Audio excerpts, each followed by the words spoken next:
Hello everyone, I'm Rajeshri. A very warm welcome back to you all in my channel, and I'm extremely delighted to share my experimental journey of art with you all once again. Today, you all might have seen the title, but I don't think I could give a vivid picture through that title, what I'm going to present in next half an hour.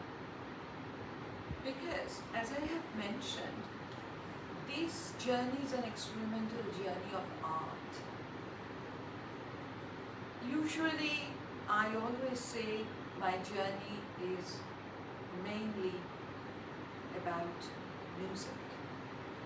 But when I was developing this episode, what I have realized that one form of art was inviting another one, and each of them played a very important role in making this concept and played their parts on my musical canvas. I was actually reading the story of Narcissus. He is a very popular character in Greek mythology. He is the son of the river god Cephissus and the nymph Larope. He is an extremely handsome man, and he knew about that, so he used to reject everybody who ever used to fall in love with him. And he had admirers from both genders. Among these huge number of admirers, there was a nymph called Echo. Echo was a very beautiful nymph, and she fell in love with Narcissus. But as always, Narcissus straight away rejected her, didn't give any value to her emotions. And what happens? Nymph could not take and bear that grief. She gradually wasted away, thinking of her rejection and her unfulfilled love. Watching Nymph's condition, the goddess of revenge, Nemesis, decided to curse Narcissus.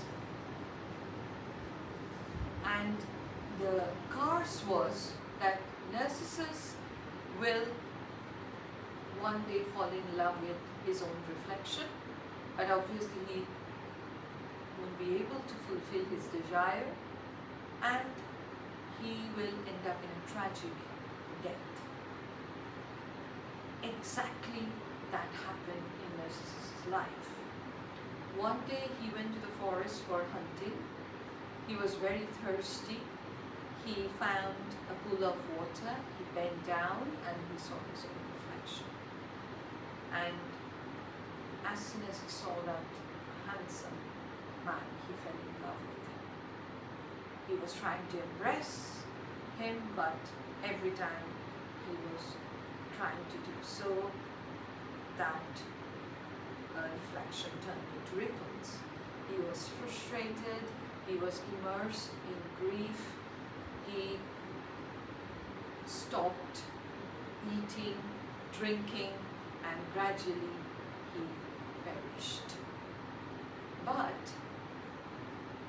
the goddess of beauty and fertility and love, Aphrodite, actually felt sorry for him and turned him into a flower, beautiful flower. And that flower is known as Narcissus. But to all of us, that flower has got another name, and that's the bloom of spring, Daffodil. The white and golden, beautiful flower. Now, coming to the next part, as I said, that each form of art invited another one. I was just looking through a very interesting collection of books, which is the collection of paintings from the Tate Gallery in London, about 4 seasons. And obviously, though I'm in India at the moment, in our second home, spring is in England, which is our first home, and in India, spring is also here. So I just opened the book, and what I have seen, Salvador Dali's very famous painting called Metamorphosis of Narcissus. And in that painting, the whole story is depicted beautifully. The whole transformation. Talking about Dali's painting, in 1937, Dali painted this Metamorphosis of Narcissus. Dali was a Spanish surrealist painter. And at that time in surrealism, many surrealist painters, they were following the philosophy of paranoid, critical mindset. What is that? They used to go into a hallucinatory, subconscious or unconscious state, and from that state they used to re-emerge and go to their canvas and used to paint whatever thoughts come to their mind or whatever they have decided to paint. Dali used this paranoid critical state for painting Metamorphosis of Narcissus. Many of the surrealist painters used to take drugs in order to achieve that state, but in Dali's case, he never ever used that. We know that he used to put a spoon inside his mouth, and he used to try to go to that state, and when the spoon used to fall down, he used to re-emerge from that state and he used to paint whatever in his subconscious mind. So this is a small painting, oil canvas, and this is a painting where we can see the rebirth, rejuvenation, what we expect happening in spring after a grey, long winter. Because in this painting, on the left side, there is a human body which is quite handsome, bending down on a pool of water where his reflection you can see, and the reflection of the blue sky. This human body, Dali painted this human body using bold colors like orange and beige. And then on the left side, he painted only the hand and the fingers of that human figure using colder colors, colder shades, holding a cracked egg, and from that egg a daffodil sprouted out. The white and golden, beautiful daffodil, depicting rejuvenation, depicting rebirth, depicting hope. And in the background, there are quite a few human figures. According to Dali, they are the rejected lovers of Narcissus. So when I saw that picture, I thought, that's a beautiful connection. And daffodil, as soon as we think of daffodil, I'm sure, like me, most of you would remember the great poet and his poem. The great English poet, William Wordsworth, I wandered lonely as a cloud. And in that poem, Wordsworth came across a host, a crowd of daffodils. He used the word lonely, so he was actually seeking for some company. And that poem, the last stanza of that poem, quickly if I can read it out to you all. For oft, when on my couch I lie, in vacant or in pensive mood, they flash upon that inward eye, which is the bliss of solitude. They flash upon that inward eye, which is the bliss of solitude. This last two lines were contributed by his wife, Mary Hutchinson. So blissful solitude. Solitude, as he used the word lonely, to start with, solitude, that is that state when we are very happy with our own company. So actually he wrote this poem in 1804, but he took a stroll with his sister Dorothy Wordsworth in the year 1802 at the shore of Earlswater in Lake District in England, where if anyone wants to experience the beauty of English countryside, Lake District is one of the best, without any doubt. But he did not write this poem straight away in 1802. He wrote it in 1804. So we can understand from this that within his inward eye, these daffodils, they made such a vivid and strong impression that he remembered that lying on a couch in 1804, and he wrote that poem. So when these three forms of art,